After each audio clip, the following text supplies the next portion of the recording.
es el Señor para nosotros.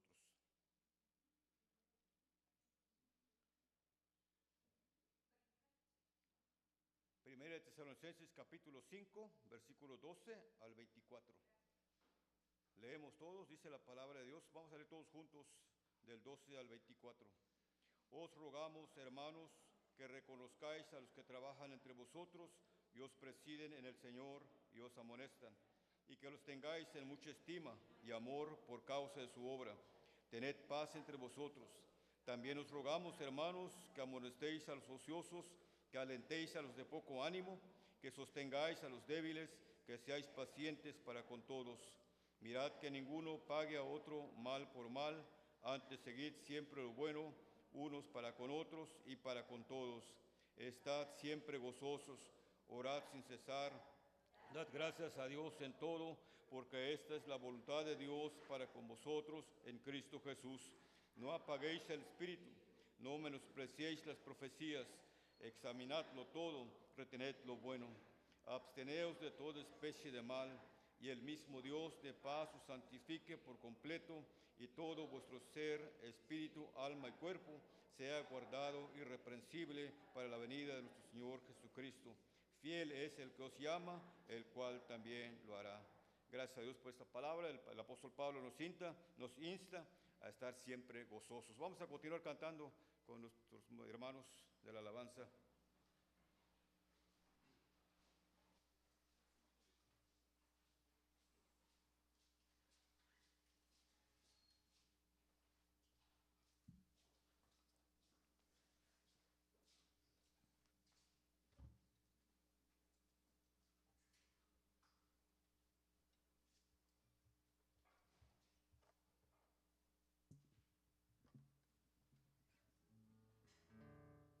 Dice la palabra de nuestro Dios en el libro de los Salmos, el Salmo 135, dice: alabad el nombre de Jehová, alabadle siervos de Jehová, los que estáis en la casa de Jehová, en los atrios de la casa de nuestro Dios.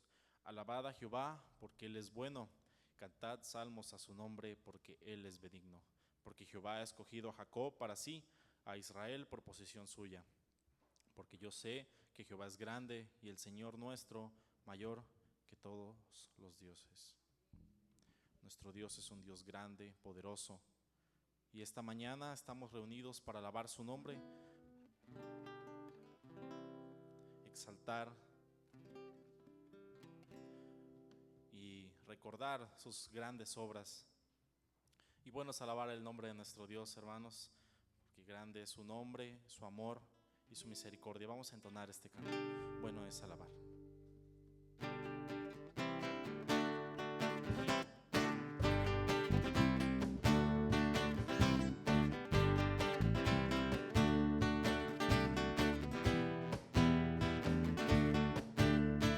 Bueno es alabar, Señor, tu nombre, darte gloria, honra y honor por siempre. Bueno es alabarte, Jesús, y gozarme en tu poder. Bueno es alabar.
porque grande eres tú, grandes son tus obras, porque grande eres tú, grande es tu amor, grande es tu gloria, porque grande eres tú, grandes son tus obras, porque grande eres tú, grande es tu amor, grande es tu gloria.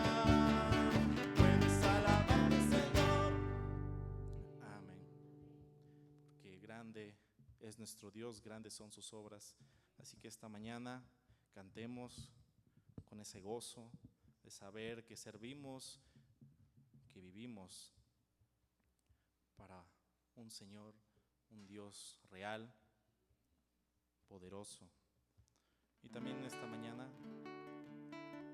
estamos reunidos para recordar, para también celebrar aquel sacrificio tan grande en pago por nuestros pecados, de ese sacrificio que nuestro Señor Jesucristo ha hecho por nosotros, por medio del cual nosotros somos salvos, somos limpios de este pecado que anteriormente teníamos, y de esa manera podemos cantar con gozo y celebrar el nombre también de nuestro Señor Jesucristo. Vamos a entonar este canto, celebrar a Cristo.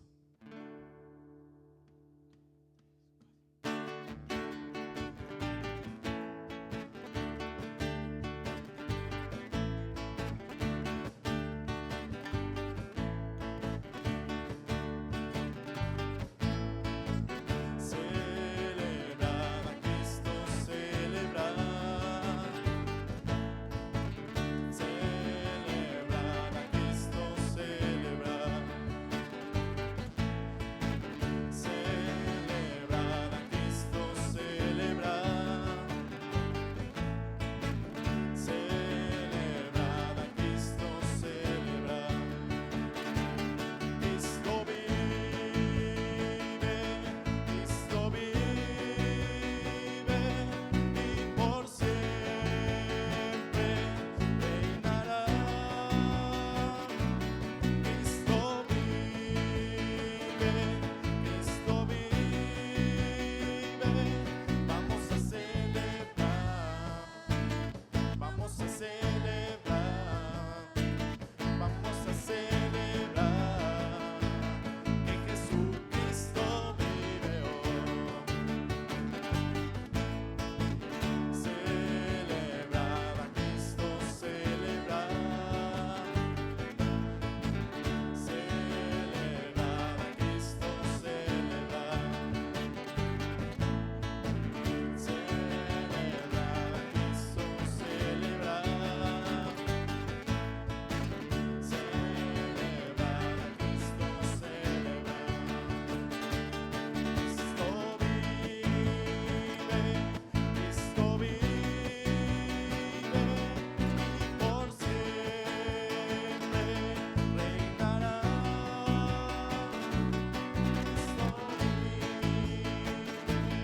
Cristo vive,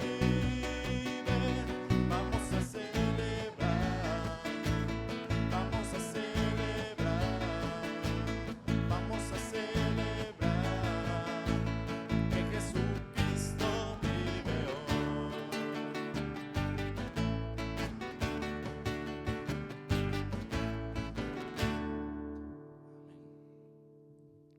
Dice la palabra de nuestro Dios en 1 de Corintios capítulo 15 versículos 55 al 58. ¿Dónde está, oh muerte, tu aguijón? ¿Dónde, oh sepulcro, tu victoria?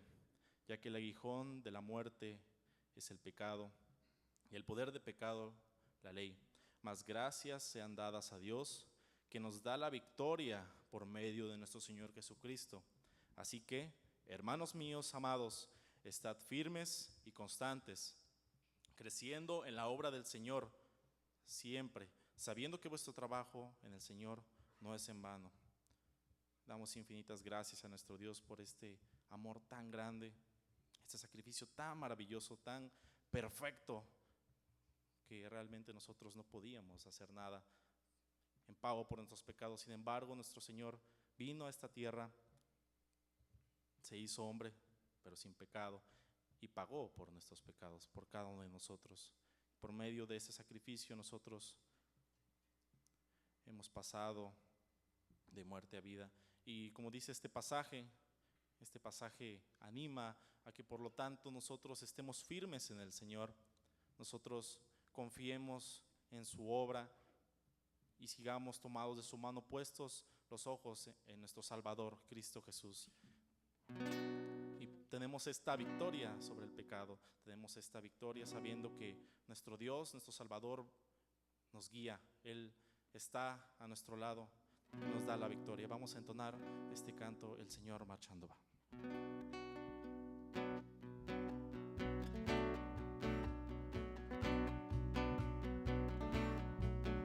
El Señor marchando va y su pueblo junto a Él está.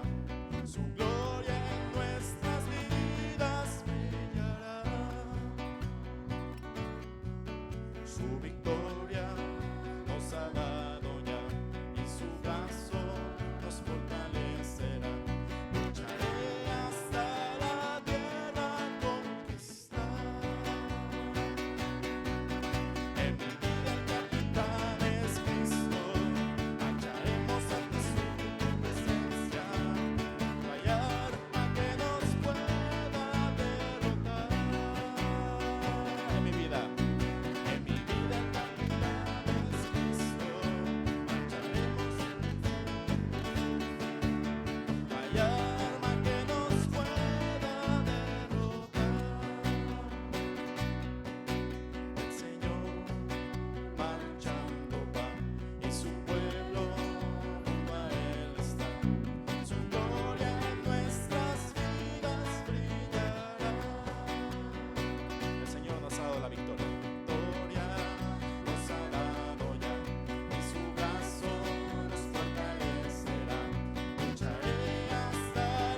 nuestro Dios es supremo. Y vamos a entonar este último canto.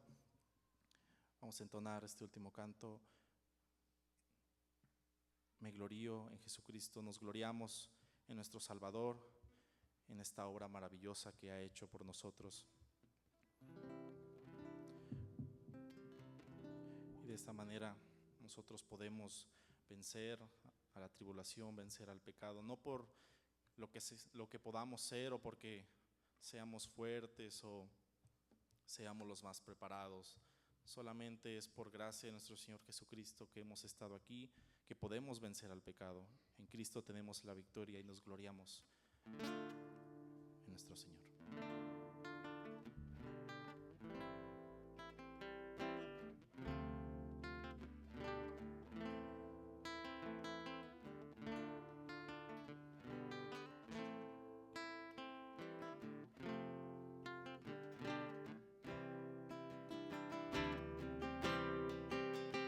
Me glorío en Jesucristo, quien con su sangre me compró.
Dice la palabra de Dios, no a nosotros, sino a tu nombre da la gloria.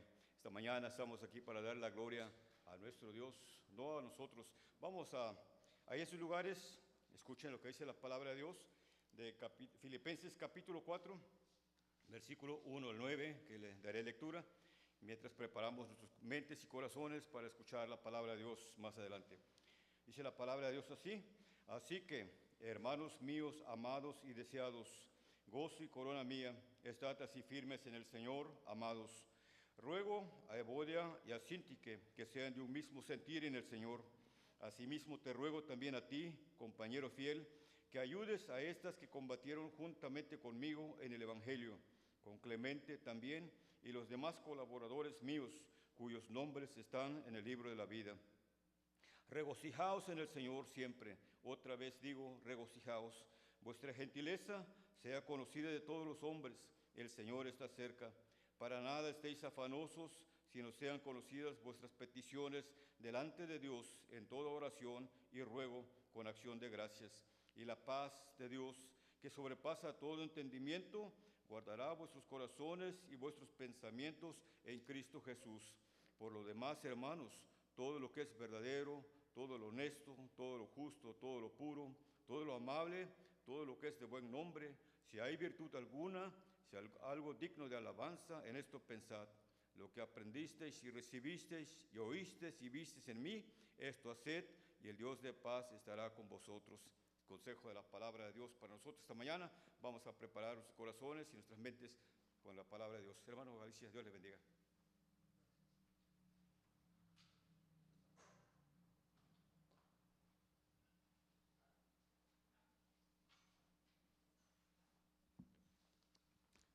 Buenas tardes, hermanos.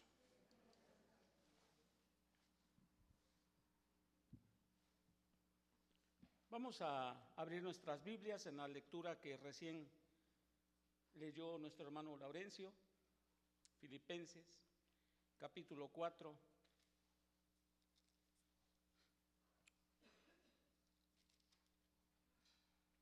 Sería un buen ejercicio en esta mañana recordar, y a ver si no me traiciona la memoria, el fruto del Espíritu Santo. A mí me cuesta menos trabajo cuando hago una especie de acróstico con la primera letra de cada palabra, en este caso de cada característica del fruto del Espíritu Santo. Era amor, gozo, paz, paciencia, benignidad, bondad, fe, mansedumbre y templanza. Amén. De tal manera que esta es una señal y debería ser una señal de nuestro carácter cristiano y el fruto del Espíritu. Así que hoy nos corresponde hablar del gozo cristiano. El fruto del Espíritu Santo, hermanos, es algo que solamente Dios puede hacer en sus hijos, en nosotros, cuando intencionadamente decidimos vivir los valores del reino y nos esforzamos y nos disciplinamos en ello. Así, por ejemplo, el amor, cuyo parámetro final es Jesucristo, y Jesucristo nos dijo que hay que amar hasta nuestros enemigos, lo cual a mí se me hace imposible. Y todas las características del fruto del Espíritu Santo tienen parámetros tan altos, tan imposibles, que si no es por la presencia de Dios en nuestras vidas, no podemos ni siquiera intentar vivirlos. De tal manera que, por ejemplo, el amor, tal y como Dios lo demanda de sus hijos, no es difícil, es imposible lograrlo. Amar a nuestros enemigos es contra nuestro propio instinto de supervivencia, pero eso es lo que dice el Señor. Si no fuera por la presencia del Espíritu Santo, en nuestras vidas, no podríamos hacerlo. Y sin embargo estamos llamados hacia allá, de tal manera que si yo me encuentro maldiciendo, o tal vez no maldiciendo, no, tal vez no me atrevería tanto, pero sí diciendo, Señor, ojalá le vaya mal a aquel individuo que me hizo un daño, o levantando mi puño amenazador, y confieso que lo he hecho, tratando de desquitarme de aquellos que me hacen algún daño, entonces estoy traicionando, estoy negando, soy una negación del amor cristiano. Y hoy que nos corresponde ver el gozo cristiano, hay un parámetro también final muy alto, que ese parámetro es que estés gozoso en todo. Se puede estar gozoso cuando todo va bien, cuando no hay enfermedad, cuando no hay preocupaciones, dolores, cuando no hay pérdidas, cuando las perspectivas parecen ir bien. Es fácil estar contento, gozoso. Pero el parámetro que pone la Biblia es que aún en las circunstancias más adversas, y la historia del cristianismo muestra a la iglesia de Dios sufriendo persecución tan intensa, tan cruenta, y hay testimonios escritos de que aquellos cristianos primitivos, aún mientras eran torturados, devorados por las fieras, quemados vivos, etcétera, alababan a Dios.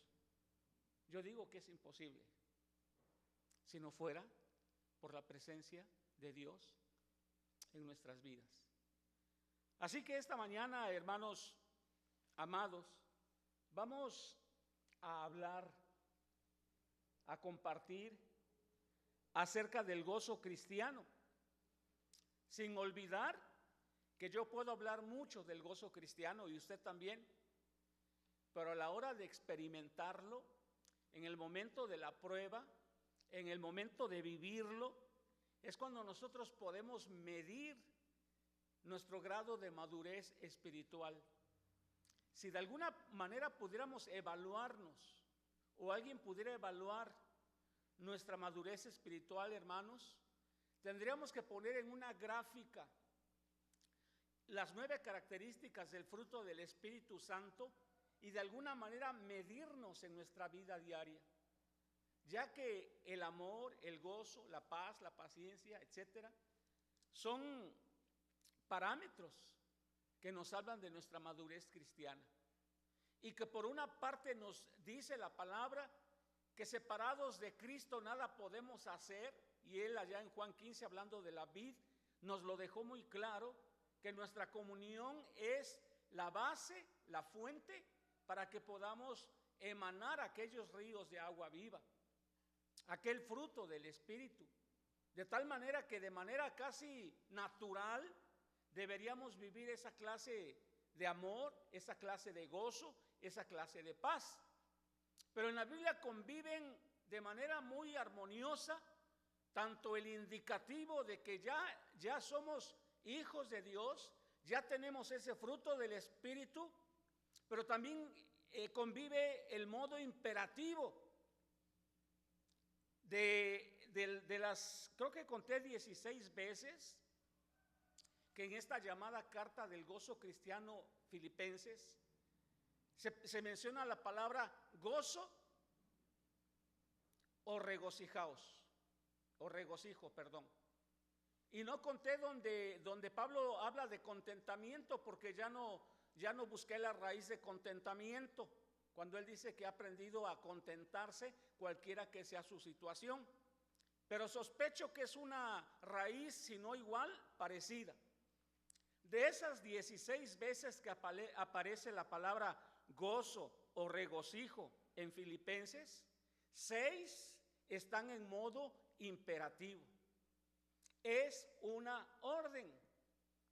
De tal manera que si no tengo gozo cristiano, y no se trata, hermanos, de esbozar siempre una sonrisa o una carcajada o estar siempre de buen humor, una sonrisa perpetua a la manera de aquel payaso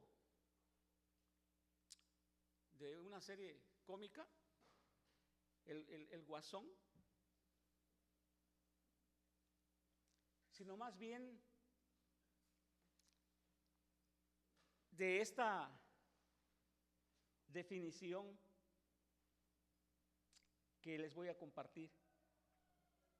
Gozo, de la raíz griega chará, no se trata de la simple alegría pasajera de un rato de placer, sino de una condición espiritual de satisfacción plena.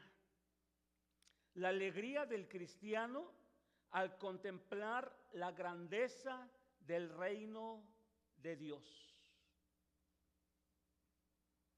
No se trata de placer, no se trata de alegría pasajera, ni siquiera se trata de satisfacciones que la raza humana busca para poder estar contento, pero se trata de la condición espiritual de satisfacción plena, de llenura plena.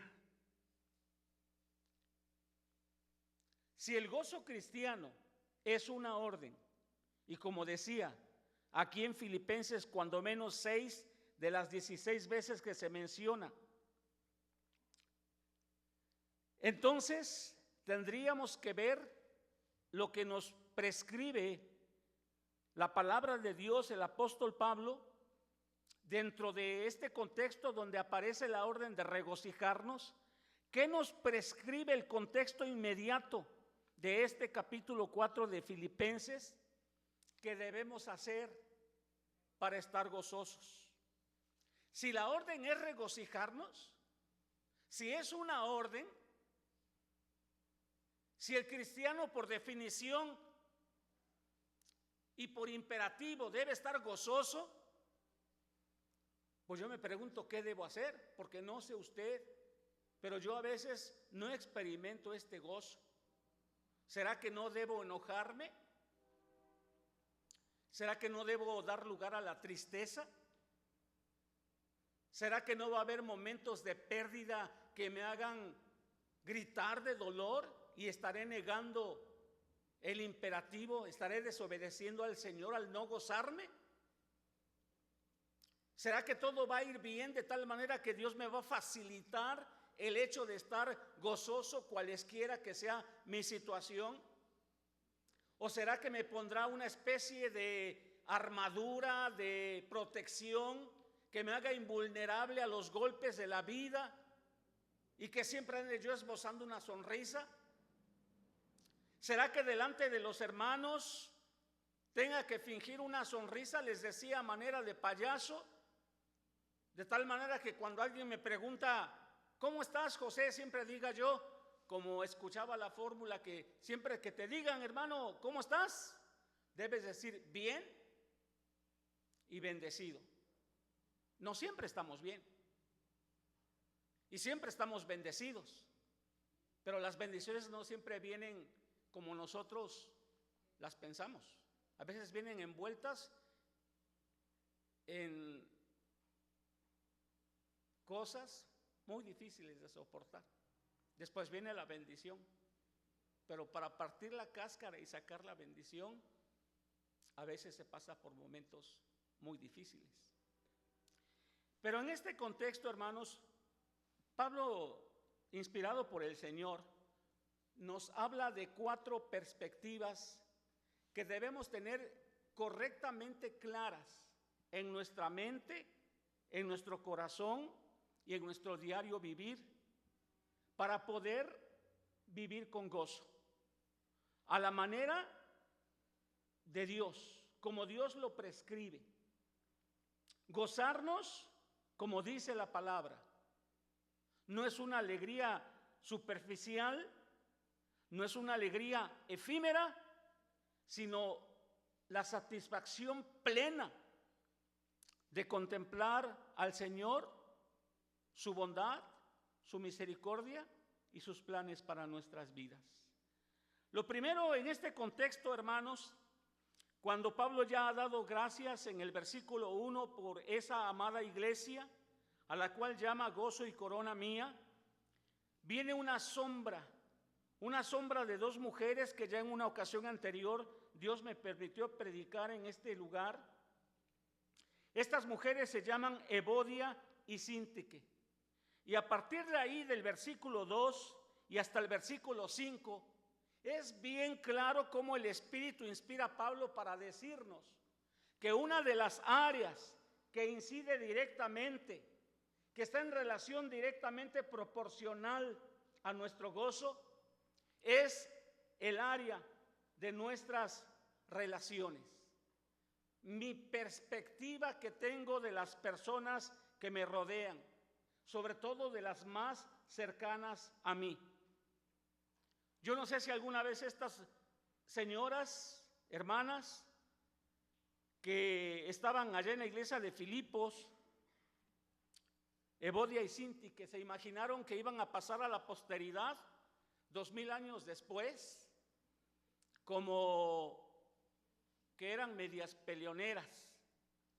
O sea, ojalá no aparezca ahí alguna vez en la historia de la iglesia cristiana su nombre o el mío, y dijeran, pues José y no sé quién, pues siempre estaban discutiendo y peleando, ¿va? Yo creo que si lo hubieran sabido, hubieran tratado de arreglar su situación antes de que Pablo las balconeara eternamente, ¿no? Hasta que venga Cristo. Pero son una sombra. Fíjense cómo Pablo comienza bien contento y una sombra atraviesa. Dice, sí, pero Evodia y Síntique no se llevan bien. Están peleadas, están enojadas. Hay un mal ejemplo ahí. Y evidentemente Evodia y Síntique no podían estar gozosas. Nos engañamos cuando pensamos que podemos estar enojados con alguien y gozosos al mismo tiempo.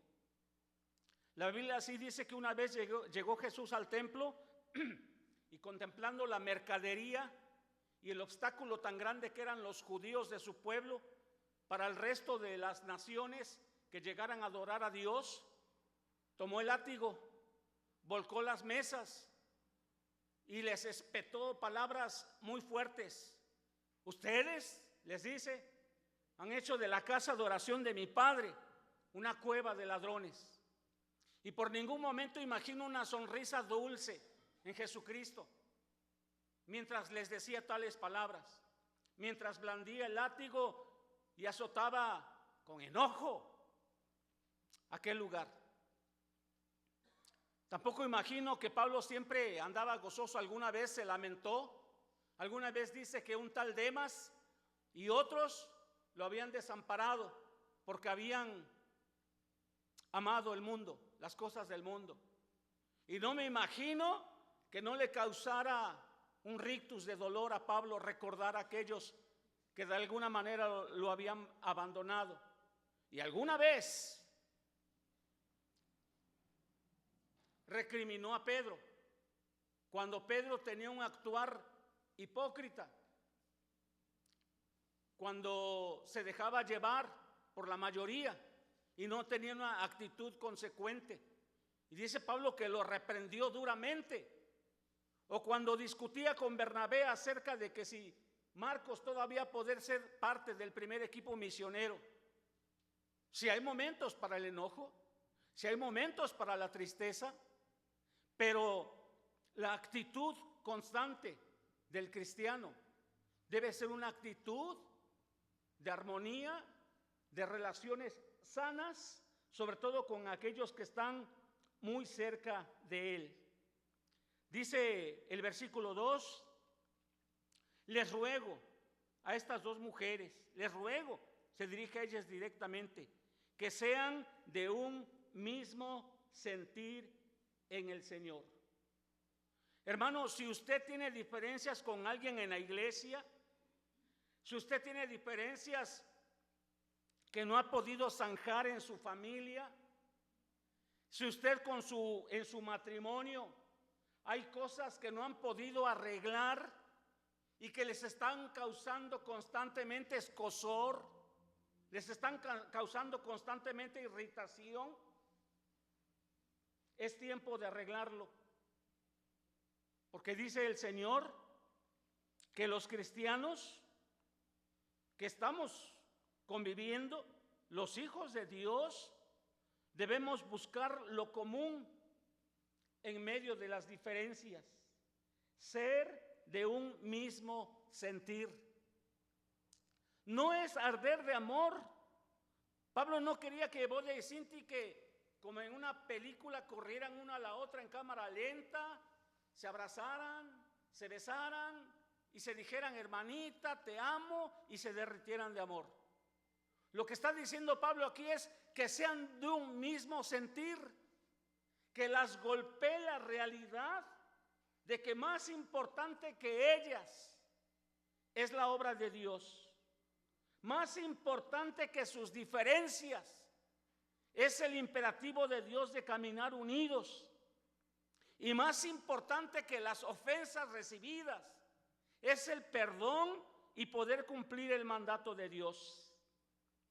De tal manera que ellas deben pensar y entender que la obra de Dios, su iglesia, su propósito, su amor, su misericordia, son infinitamente superiores a lo que ellas podían darse de importancia. Y por lo tanto, vale la pena ceder. Cuando usted tiene una diferencia con alguien, digamos en la casa, me peleé con Charito. Digo, no estoy dando un testimonio, sino que estoy suponiendo. Me peleé con Charito, ¿ah? El mismo apóstol Pablo dice, creo que en Efesios, que enojaos. No, dice que airaos. O sea, ni siquiera con permiso, hermanos, espero no ser grosero, me voy a quitar la chamarra porque predicando ya me dio calor, perdón.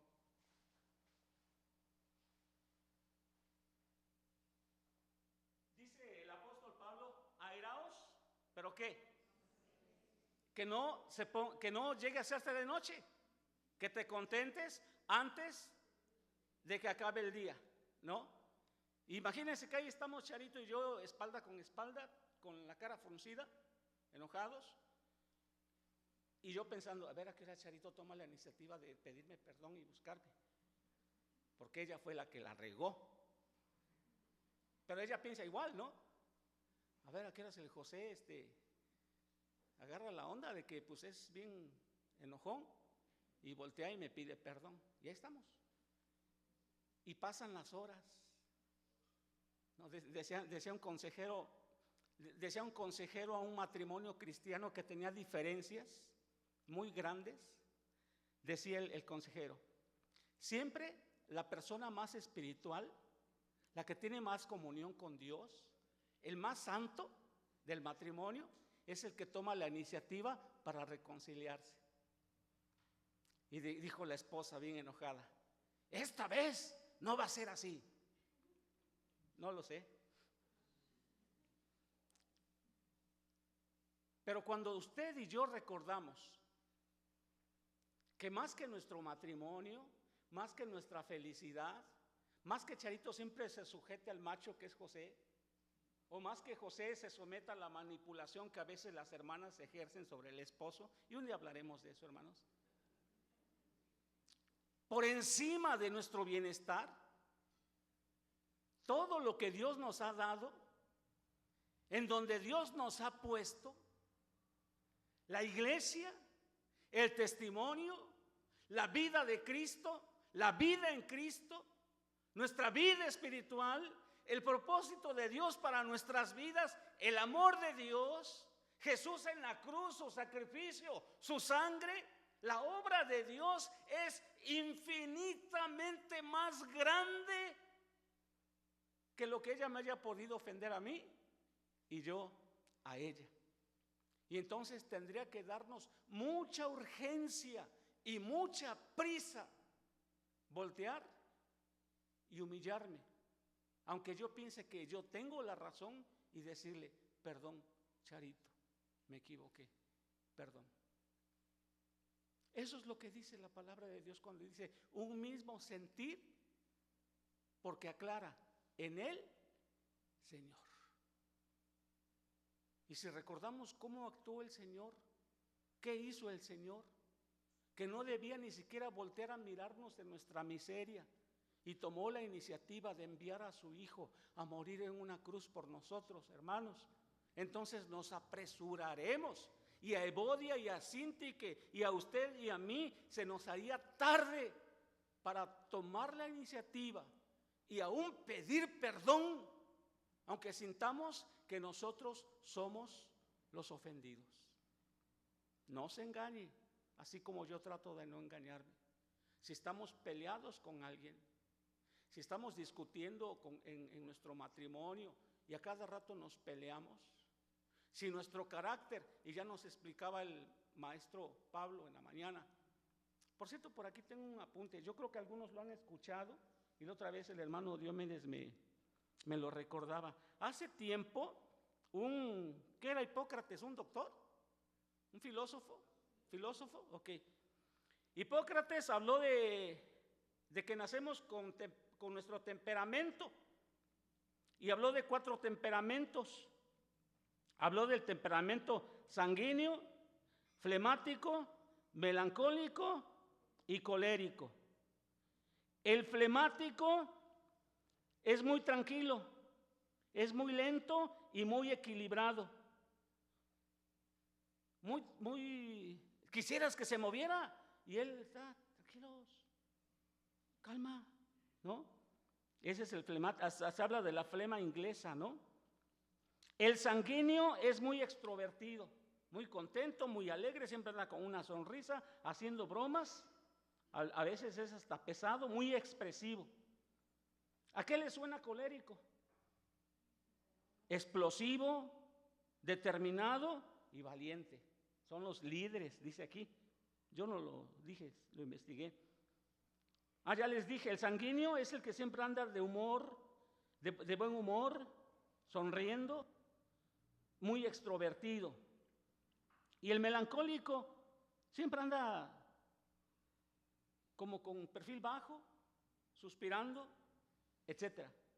Y según Hipócrates, espero haberlo explicado bien, hermano, según Hipócrates, nacemos ya con nuestros temperamentos, pero el carácter lo vamos formando a través de las vivencias que tenemos en la vida. Usted de alguna manera no puede renunciar a su temperamento. ¿Se acuerdan de Pedro? Pedro tenía un temperamento ¿qué? Colérico. Siempre, apenas preguntaba algo a Jesús y ni levantaba la mano, contestaba. A veces se equivocaba, pero siempre era colérico. Su temperamento le hizo decir: oye Jesús, aunque todos te traicionen, yo te voy a seguir hasta la muerte. Y falló. Pero fíjense que Jesús no le quitó su temperamento, sino lo encaminó a pastorear sus ovejas. Y el hombre que predicó el primer mensaje cristiano, cuando 2,000 personas se convirtieron a Cristo, o 3,000, 3,000, ya era un temperamento transformado por Dios. Porque me decía una hermana cuando yo explicaba esto: sí, pero no somos esclavos de nuestro temperamento. La hermana colérica decía: sí, pero no somos esclavos de nuestro temperamento. Yo le decía: sí, hermana, podemos someterlo a la soberanía de Dios.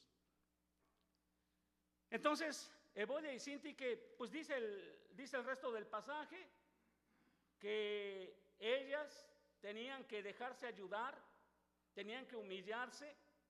Le dice el versículo 3 al pastor, tal vez Timoteo: asimismo te ruego a ti también, compañero fiel, que ayudes a estas. Pero para ayudarlas, Timoteo tenía que esperar a que ellas se dejaran ayudar. Espero que Evodia y Sintique no sea de aquellas que va el pastor y pues las va a ayudar y no se dejan, ¿no? O no permitan que el siervo de Dios intervenga. Sinceramente, a mí, hermanos, en algunos problemas tanto matrimoniales, familiares, como ministeriales y de mi propia vida, cómo he deseado algunas veces tener un pastor, mi pastor, alguien que me aconseje, que me regañe, que me pida cuentas, que me exija, que me pregunte. Necesito ser pastoreado. Y aun cuando yo era pastor, a eso me refiero, ¿cómo necesité eso? Y Evodia y Sinti, que eran líderes, eran guerreras, colaboradoras, eran la familia de Dios, eran de la familia de Dios. Pero cómo necesitaban dejar que aquel joven pastor pudiera entrar en sus vidas, ayudarlas, corregirlas, disciplinarlas, meterlas en cintura, para que sus caractitos tan feos, peleoneras, se pudieran arreglar las cosas. Y si usted alguna vez ha intentado esbozar el rostro de Evodia y de Sintique, yo no me las imagino gozosas, hermanos. Me las imagino sonriendo con esa sonrisa superficial que a veces tenemos cuando nosotros sabemos que en nuestro interior no estamos viviendo la vida cristiana. Cuando tenemos que carcajearnos. Pero como decía aquella vieja canción, las carcajadas que emitimos nos espantan. Porque tal vez en nuestro interior no estamos experimentando el verdadero gozo del Señor. Mira, hermano, hace ratito que cantábamos estos cantos tan rítmicos, y gloria a Dios por esos cantos, hermanos. Estuvieron preciosos. ¿Les gustó la alabanza? ¿No les daban ganas de hacer así? Sí, pues qué bueno que lo hicimos. Sí. No es cierto, hermanos, cada quien puede expresar su gozo dentro de la decencia y el orden como Dios se lo ponga, ¿va? Pero lo importante no es aplaudir y bailar y gloria a Dios y brincar, ¿no? Yo he estado en cultos donde se nos ordenaba brincar. El que no brinque es no sé, argentino o no sé, algo así decían. El que no brinque es y pues yo no brincaba. Porque pues el hermano Nicolás nos dijo que brincar, pues no, que cuando decía alabar con salterio, era salterio, no salterío. Entonces, pues yo no brincaba, ¿verdad? Pero no es cierto que podemos gozarnos aunque estemos así, y aunque usted esté llorando, y aunque usted esté triste, y aunque usted esté pasando por un problema fuerte y su corazón tenga apretada la angustia, aquí el dolor, y aún así usted puede estar gozoso por saber que tenemos un Dios que todo lo controla y que tiene un propósito hermoso. Claro que sí. Y si alguien aplaudió y brincó, pues allá él y el Señor, es su relación con Dios. A mí no se me da brincar, pero cómo me gocé con estos cantos, hermanos. Y sí, de repente sí muevo un poco los pies, ¿verdad? Pero más allá de la postura del cuerpo, el gozo cristiano, hermanos, es cuidar mis relaciones con otros. ¿Cómo puedo gozarme? ¿Cómo puedo brincar y decir gloria a Dios y levantar mis manitas santas al cielo y decir te alabo, Señor? Si mi vida con mi esposa pudiera ser un infierno, o si en mi casa soy un ogro con mis hijos, o si no soy capaz de escuchar las necesidades de mi familia, o si tal vez con algún hermano aquí en la iglesia lo saludo, pero nada más así como de esas personas de campo que saludan así nada más, ¿verdad? Y no es crítica, pero algunos estamos acostumbrados a tomar la mano y saludar así fuertemente. Así, ¿por qué? Porque pues no jalo con él, no me cae bien, me hizo, me dijo, me atacó. ¿Cómo puedo gozarme? No puedo, hermanos. Y Evodia y Sintique no podían gozarse. Así que una de las cosas que tenemos que tener cuidado y tener siempre en perspectiva cristiana, hermanos, son nuestras relaciones. Una mala relación es una negación de la vida cristiana y por ende no nos permite vivir un verdadero gozo cristiano. Dice en el versículo 5, vuestra gentileza sea conocida de todos los hombres. El Señor está cerca. Escuché algunos mensajes de hermanos que a mí me gusta cómo predican, consulté algunos comentarios y la única manera que tuve de resumir el versículo 5 hablando de las relaciones, de sanar nuestras relaciones para tener un verdadero gozo es: controla tu carácter. Y lo aplico así: ¿con quién te das la libertad de no ser amable? Cuando vengo a la iglesia y nos saludamos, yo puedo ser amable con todos. De hecho, lo soy. Pero en la intimidad del hogar o del trabajo o en otras áreas, si usted se da la libertad de no ser amable, ponía un hermano un ejemplo de que su hija, una niña, veía cómo él como pastor se desenvolvía en la iglesia y a todas las personas: hermanita, ¿cómo está? Dios la bendiga. Y a todas les daba un besito y a los hermanos los abrazaba, y siempre que alguien venía, él sonreía y les hablaba bien a todos. Y una vez la niña le dijo al pastor: papá, la verdad es que yo prefiero al papá de la iglesia, que tengo en la iglesia, que al papá que eres en mi casa. Y cuando el papá le preguntó por qué, la niña le dijo: me gusta más, sonríes más, eres más amable, no te enojas con nadie, y en la casa constantemente te estás enojando. Controlemos nuestro carácter, hermanos. Ya les dije que el temperamento no lo podemos cambiar, pero sí lo podemos encauzar para que nuestro carácter nos permita experimentar el gozo cristiano. Si no, seremos calificados como vagos y como payasos. Un payaso es aquel que se pone una máscara, y la palabra que usa la Biblia y la usó Jesús es hipócrita, que para representar una escena tenía diversas máscaras y usaba una máscara con una sonrisa cuando tenía que representar comedia, y una máscara con una cara sufriente cuando tendría que representar escenas de tragedia. A eso se le llamaba actor hipócrita.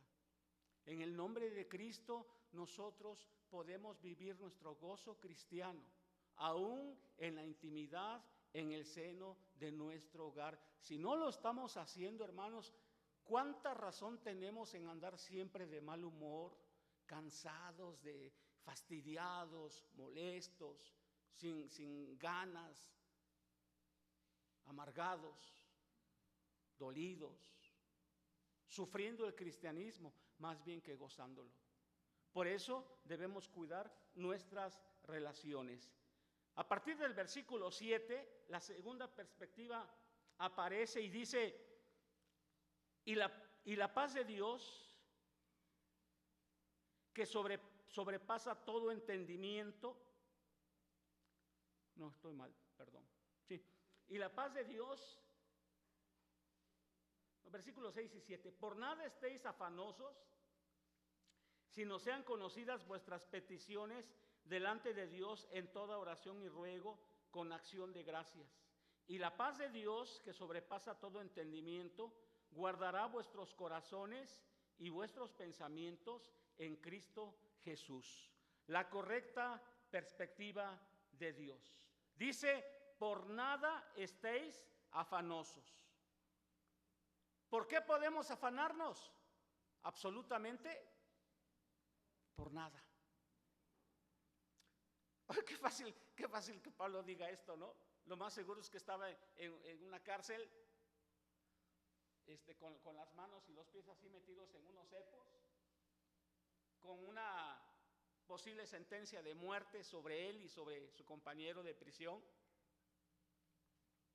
tal vez con hambre, no sé, con las ratas ahí corriendo. En alguna parte se sugiere que alguna vez Pablo sufrió aquel tormento de que los romanos acostumbraban a atar un cadáver a la espalda de un preso para que ese cadáver fuera contaminando el cuerpo poco a poco. Qué muerte tan horrible. Pero desde ahí Pablo dice, por nada estéis afanosos. Y uno pensaría, pues está en la cárcel, se va a morir. Tiene razón en no estar preocupado por nada, ya va a morir. Pero no, nos dice a los que pensamos que nos falta por vivir todavía mucho, por nada estéis afanosos. Por nada. ¿Qué te provoca ansiedad? ¿Qué te provoca preocupación en estos momentos? Que te quita la paz, que te quita el gozo. De acuerdo a nuestra edad, a nuestro tiempo de vida, cada uno tiene preocupaciones, ¿no? A lo mejor los estudiantes están preocupados porque mañana tienen examen de algo, no sé. A lo mejor el presupuesto de la despensa, el ama de casa está preocupada porque parece que no alcanza. A lo mejor hay problemas en el trabajo, en donde laboras. Tal vez te han amenazado de que te van a liquidar en los dos sentidos, que te dan tu lana y te liquidan. ¿Qué cosas te preocupan? Tal vez alguna relación, los que tienen novio, novia o esposa. Tal vez tus hijos. Hay muchas cosas que nos preocupan, pero dice Pablo, nada merece tu ansiedad. La preocupación, no la ocupación, la preocupación nunca ha resuelto nada. A veces ya ni queremos ver las noticias, ¿verdad? Porque que Trump va, o de hecho ya llegó a la presidencia y va a subir los aranceles. Que Rusia ya mandó un misil de alcance transcontinental a Ucrania. Que los judíos y los palestinos siguen en guerra. Que el dólar va a subir a no sé cuánto. Y en términos locales, problemas familiares, problemas de nuestra salud. ¿Cuántos estamos angustiados por nuestra salud?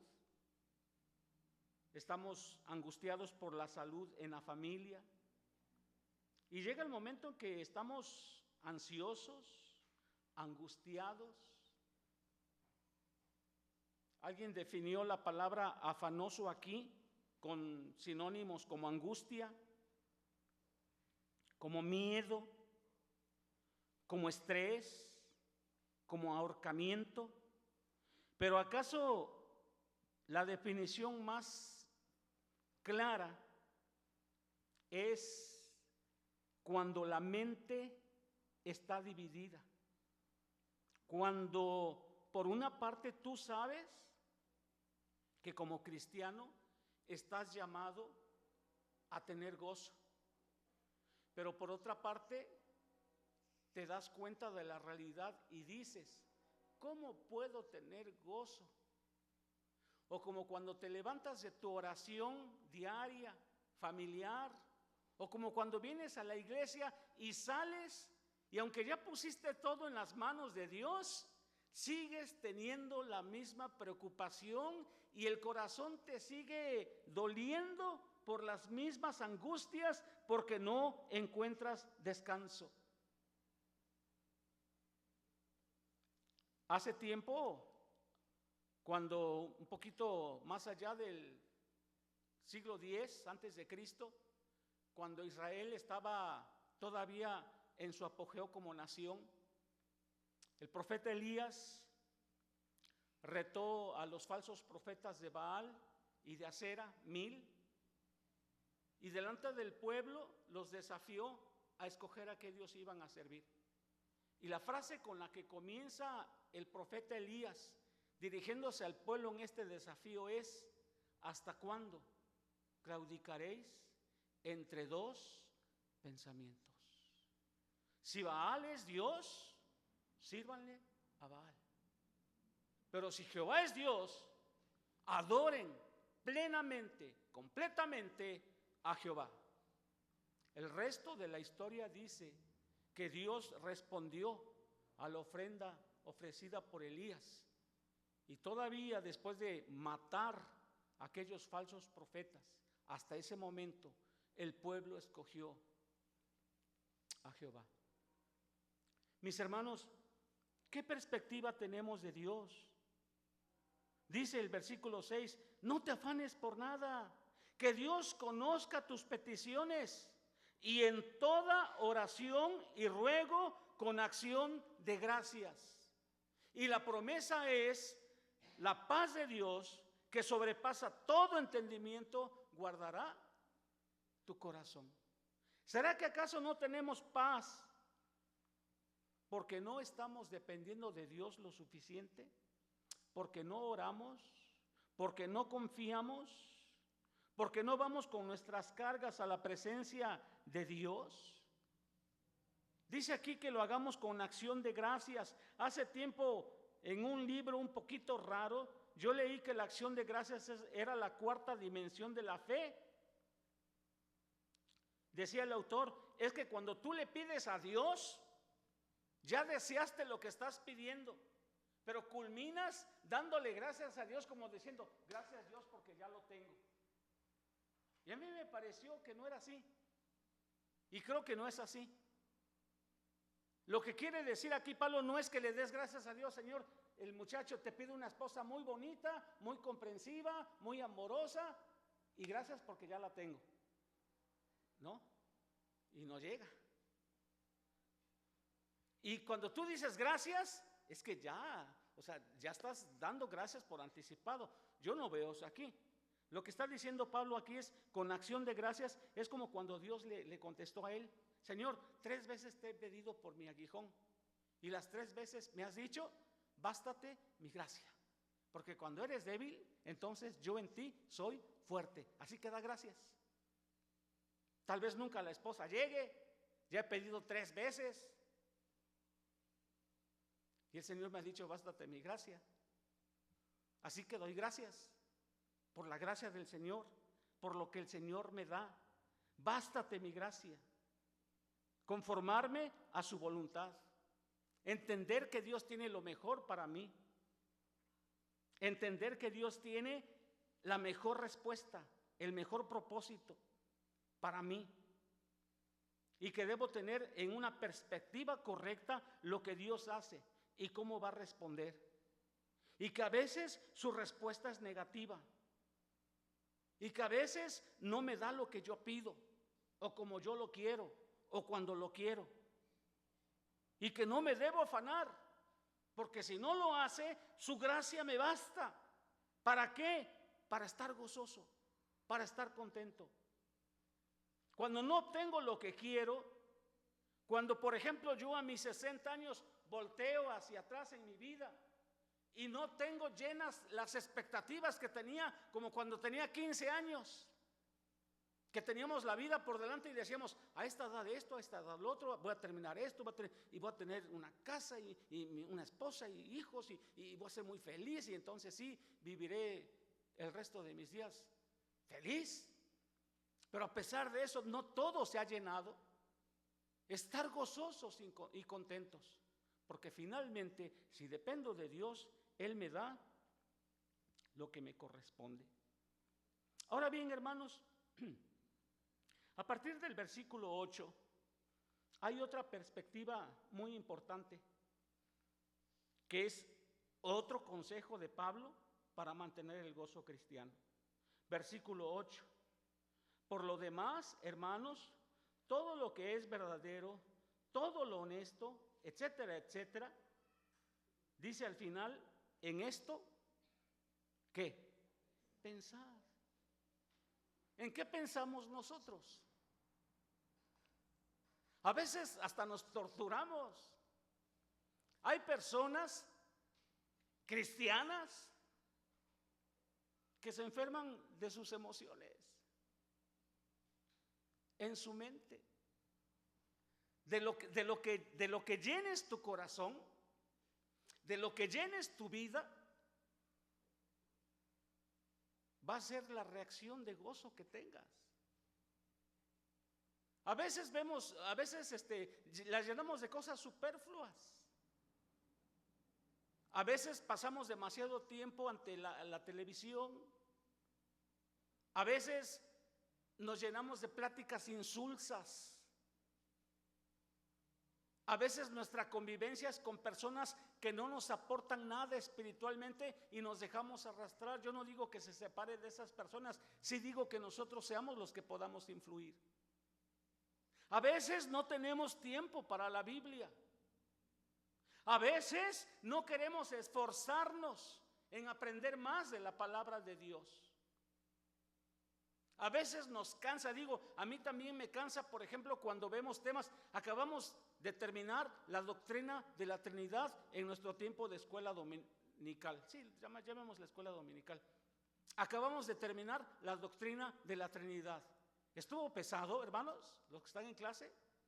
Es pesado, pero es hermoso. Es hermoso. Nos hizo pensar, nos hizo leer la palabra, nos hizo repasar, nos hizo estudiar. Llenamos nuestra mente de la palabra. Como aquel pastor que narraba de un muchachito que tenía tiempo de estar en la iglesia, ya no era tan muchachito, pero todavía tenía un pie en el mundo y un pie con Dios. No era feliz porque ni disfrutaba el mundo con el pie que tenía el mundo porque le remordía la conciencia, ni disfrutaba a Dios porque él sabía que estaba en el mundo. Un pie en el mundo, un pie con Dios. Y una vez platicando, no sé qué pasó, que el chamaquito se lastimó y se le salieron unas cuantas palabras soeces. Y recordó que estaba el pastor. Y volteó todo enrojecido de su rostro y avergonzado y dijo: ay, hermano, perdón, se me salió. Como decía el chavo, se me chispoteó. Y el pastor le dijo, aprovechando para vaciar también su amargura, el pastor, ¿no? El pastor le dijo: pues se te chispoteó porque eso es lo que tienes adentro. Si tú tuvieras la palabra de Dios y llenaras tu mente del pensamiento de Dios y todo lo bueno, todo lo amable, todo lo puro, todo lo justo, todo lo honesto, como dice aquí. Digo, te vas a machucar, por ejemplo, y no te va a salir gloria a Dios que me machuqué, ¿no? Pero no te va a salir esas palabrejas, alacranes, moscas, cebollas y ajos que te salieron de la boca. De lo que llenes tu vida, de lo que llenes tu mente, es lo que va a salir. Y yo no puedo producir gozo, no puedo reaccionar con gozo, hermanos, si no estoy llenando mi mente con la palabra de Dios, con las cosas de Dios. Cuarta perspectiva. Y tengo que tener mucho cuidado con esta cuarta perspectiva, la perspectiva de las circunstancias, versículos 10 al 13. En gran manera me gocé en el Señor, dice Pablo, de que ya al fin habéis revivido vuestro cuidado de mí, de lo cual también estabais solícitos, pero os faltaba la oportunidad. No lo digo porque tenga escasez, pues he aprendido a contentarme cualquiera que sea ¿qué? Mi situación. Miren, hermanos, bueno, a mí se me quedó muy grabado cuando en una predicación el hermano pastor nos preguntó: ¿a quién le gusta sufrir? Y se me quedó grabado porque yo en mi mente contesté. Yo dije: no, yo no voy a levantar, pero no me gusta sufrir, ¿no? Pero el hermano le dio un enfoque de que a veces queremos las cosas express, ¿no? Rápidas y fáciles, ¿no? Y habló del microondas y no sé qué más el hermano. Y yo hasta iba yo a alzar mi mano, pero como en el mensaje no sé, a mí no me gusta sufrir. Ahora yo sé que lo preguntó en el sentido de que a veces queremos todas las cosas fáciles. Y sí, ¿no? Si yo voy a ir de aquí a mi casa, la línea más corta, la distancia más corta entre dos puntos es la línea recta. Si hubiera un atajo, pues me voy por el atajo, ¿no? Porque así es. Queremos optimizar y no sufrir. Pero la verdad es que a nadie nos gusta sufrir. Yo creo que ni a Dios ni a Jesús le gusta sufrir. A Jesús no le gusta sufrir. La Biblia dice que sufrió válgame la redundancia, sufrió su sufrimiento, no gozó su sufrimiento. Jesús no gozó su sufrimiento. Eso es un desarreglo emocional, una patología emocional que se podría llamar masoquismo. ¿Cómo se llama cuando a alguien le gusta sufrir, no? Masoquismo. Bueno, Pues Jesús no estaba enfermo. La Biblia dice que sufrió su sufrimiento antes de que se consumara su sufrimiento. Sudaba gotas de sangre y fue al huerto de Getsemaní a orar y decía: Padre, pues si puede pasar esta copa está bien, pero si no, se haga tu voluntad en mi vida. Y dice la Biblia, y por aquí tengo la cita, creo que está en Hebreos. Sí, dice Hebreos 12:2. Por el gozo puesto delante de él, sufrió la cruz, menospreciando el oprobio, y se sentó, subrayé, se sentó a la diestra del trono de Dios. No gozó su sufrimiento, soportó el sufrimiento, sufrió el sufrimiento, porque había una perspectiva del sufrimiento posterior a ese sufrimiento. Y aquí se subraya que se sentó a la diestra del trono de Dios, lo cual incluye que por amor dio su vida y nos vio salvos. A los que por nosotros vino a morir, nos vio salvos. Y eso le impulsó y le motivó para poder tomar su cruz. Pero los clavos que traspasaron sus manos, sus pies, la corona de espinas que lo sangró y todo el sufrimiento y flagelación que sufrió fueron reales. Jesús era verdaderamente Dios y verdaderamente hombre, y como hombre sufrió toda la realidad cruda, cruel y dolorosa de la cruz. Y fue porque había un gozo puesto delante de él, y en ese gozo estábamos incluidos usted y yo. Cuando Jesús nos vio salvos en su omnisciencia, en conocer el futuro y en conocernos desde la eternidad, Él te vio a ti, lo vio a usted y me vio a mí, y Jesús sonrió y afrontó la cruz con valor y con amor, y fue por usted y por mí. Pero de que sufrió, sufrió. La sangre era real, la agonía fue real, la angustia de sentirse desamparado por el Padre fue real, el encomendar su espíritu con fe al Señor fue real, la sed de sus labios amargos, de su persona reseca por el calor, el sufrimiento de recibir toda la humillación fue real. No lo gozó, lo sufrió. Como a nosotros no nos dice que gocemos el sufrimiento porque necesitaríamos estar enfermos. Dice, y aquí tengo en Santiago 1 del 2 al 4, dice: tened por sumo gozo cuando os halléis en diversas pruebas. Cuando estás en la prueba, ten gozo. ¿Por qué? ¿Por qué vas a tener gozo?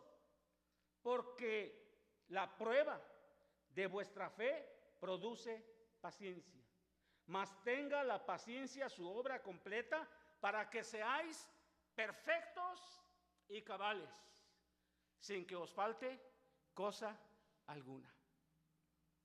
Hace tiempo, cuando trabajaba en el municipio, me senté en una de las bancas a perder un poco de tiempo, ahí en el 21 de mayo, y pasó una hermana de hace años, de aquí de la iglesia.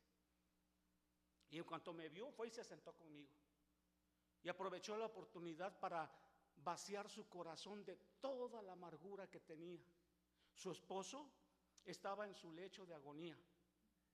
Su espalda estaba toda allagada. Su cuerpo era una caricatura enjuta de lo que había sido aquel hombre. Y la hermana me decía: hermano José, dime cuál es el propósito de Dios para mi esposo. Toda la vida sirvió a Dios. ¿Cuál es el propósito? Él fue muy fiel, daba de sus recursos, de su tiempo, de su vida para servir a Dios. Y ahora mira cómo está terminando sus días y nadie lo busca. Y cuando hacía eso, hermanos, ahí en la banca, a mí hasta me daba pena, porque le aseguro que llegó un momento que me tomó acá y me dijo: ¿cuál es el propósito? Estaba trastornada la hermana porque grandes interrogantes en su vida estaban al ver a su esposo agonizando en un final terrible después de haber sido fiel a Dios, y a mí me consta que fue un hombre de Dios. Y yo no sabía qué decirle, porque ciertamente en la vida de muchos cristianos va a haber momentos en los cuales las grandes interrogantes se presenten, y así como aquel mártir en la cruz, el mártir más grande, dijo desde lo más profundo de su corazón: Dios mío, ¿por qué me has desamparado? ¿Dónde estás? Así va a haber momentos en nuestras vidas, hermanos, cuando no entendamos qué está pasando. Pero cuando reflexionas y ves que detrás de la prueba hay un propósito precioso, y aquí se habla de la palabra perfección, para que seáis cabales, perfectos, sin que te falte ¿qué? Cosa alguna. No me acuerdo qué 2 o 3 palabras le declaré a la hermana y se fue. Creo que no fui de mucho alivio. Se fue caminando por ahí con su dolor, su amargura, su cuestionamiento a Dios. Quiera Dios que eso no nos pase a nosotros, hermanos. Que tomemos estas palabras de Santiago: tened por sumo gozo, no porque disfrutes el dolor, la enfermedad, la pérdida, la escasez, sino porque dice aquí que Pablo había aprendido a estar contento, que cualquiera que sea que mi situación, y dice: sé vivir humildemente. ¿Y qué tan humilde? Bueno, más adelante va a hablar de escasez. Dice, así como para estar saciado, como para tener hambre, para tener abundancia, como para padecer ¿qué? Necesidad. O sea que Filipos no le había estado mandando recursos. Y dice Pablo: qué bueno que ya me están mandando, pero yo he aprendido, porque el contentamiento y el gozo se aprende. En la escuela de la vida cristiana, las cosas que se aprenden, una de ellas, de las más preciosas, es el gozo a pesar de las circunstancias. Y hasta cuando las circunstancias pudieran ser más difíciles y crueles, cuando parece que la vida se ensaña contigo, la perspectiva de que Dios está trabajando en tu vida puede traerte gozo. Sé vivir humildemente y sé tener abundancia. En todo y por todo estoy enseñado, así para estar saciado como para tener hambre, así para tener abundancia como para padecer necesidad. Y en ese contexto aparece este versículo precioso, el 13. Todo lo puedo en Cristo que me fortalece. Ningún superhéroe va a poder decir eso. Spider-Man y Batman y todos esos, cuando les va mal y la sociedad los rechaza, hay una estatua de Batman sentado allá en Ciudad Gótica, como sé de cómics, ¿verdad? Allá en Ciudad Gótica, así, con su capa tapándole la cabeza caída, los cuernos de murciélago, así, todo bien triste, bien deprimido. Pero nosotros no somos superhéroes, pero en Cristo todo lo podemos. ¿Y a qué se refiere todo? A que podemos estar gozosos, en esperanza, en cualquier problema, en cualquier tribulación y en cualquier angustia. Ya no los canso más, hermanos, pero practiquemos, veamos nuestras relaciones, mejorémoslas. Porque si estoy enojado con alguien, no puedo estar gozoso. Tengamos una perspectiva correcta de Dios. Si no es un sirviente con un manto que vino y nos dijo: a ver, soy el gran sirviente celestial, ¿qué se le ofrece al muchachito? ¿Qué le puedo servir? Dios no es eso. Nosotros somos los que tenemos que humillarnos y entregarnos a Él y decir: Señor, aquí estoy, ¿en qué me quieres usar? Una perspectiva también de nosotros mismos, de qué llenamos nuestra mente. Y entonces, una perspectiva de las circunstancias. ¿Cómo reaccionamos cuando hay problemas? Y la esperanza de saber que Dios tiene control y que tiene un propósito de perfeccionarnos, nos hará esbozar una sonrisa, aunque esté acompañada de lágrimas.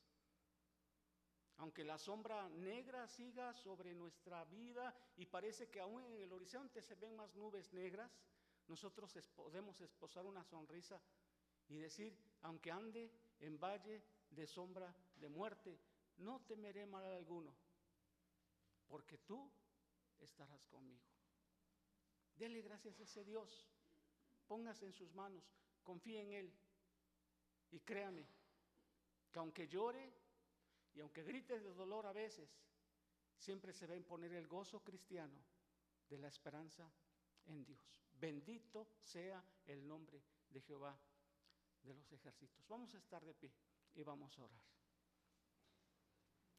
Amante Dios, abre nuestros ojos, Señor. Nuestras miradas a veces ven solamente lo que podemos tocar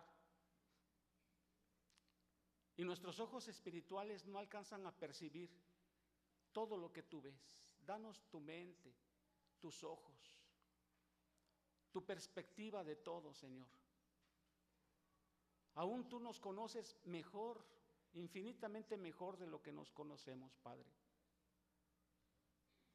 Y ayúdanos en nuestros momentos aciagos, difíciles, tristes, cuando te traicionamos por no confiar en ti, cuando te negamos porque la cólera nos invade y olvidamos las virtudes que debemos vivir, cuando los valores cristianos están tan lejos de nosotros que parecemos todo menos hijos tuyos, Señor. Y en esta hora, Padre, te pido en cuanto a nuestro gozo cristiano, que tú nos hagas gozarnos siempre, aún en los momentos más oscuros, porque nos haces recordar tu palabra, tus propósitos, el futuro que tienes para nosotros, Señor, y que podamos sonreír, porque en esta escuela, Padre, estamos aprendiendo para aquel día glorioso que estaremos contigo por la eternidad. Bendice a esta iglesia, bendice a todo tu pueblo, Señor, y permite que cuando estemos en diversas pruebas podamos reaccionar apropiadamente, dándote honra y gloria, con confianza plena puesta en ti, Señor. Te lo pedimos en el bendito nombre de Jesús, nuestro Señor y Salvador.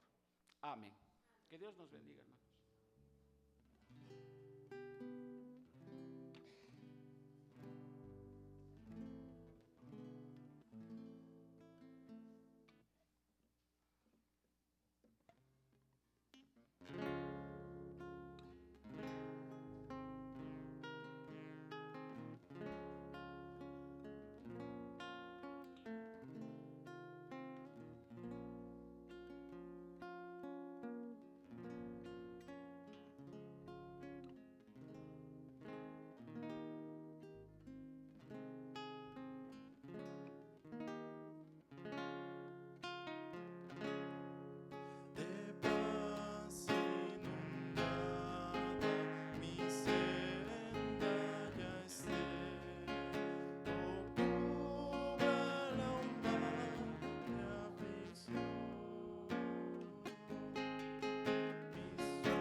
a pedir a dos jóvenes que pasen para recoger las ofrendas. Está por ahí Alexis y Axel.